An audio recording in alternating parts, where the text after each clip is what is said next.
চলো আজ তত্ত্বসূচি বানাই। এই বিয়ের মরশুমে বাঙালি ব্রাইডদের জন্য কিছু বানাবো না সেটা তো হতেই পারে। ঠিক সেই কারণে এই এত সুন্দর তত্ত্বসূচিটা আমি তোমাদের জন্য বানিয়েছি। চলো তাহলে বানানো যাক।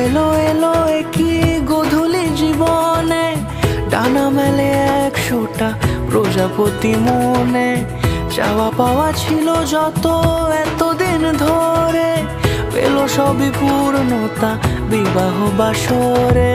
বেঁধেছি তোমাকে এই 7 পাকে, 4 হাত যেন এক হয়ে থাকে, কোনেরই তো সাজে অন্তরে আজে আনলে তুমি ভালোবাসা যে। ও শুভ শুভ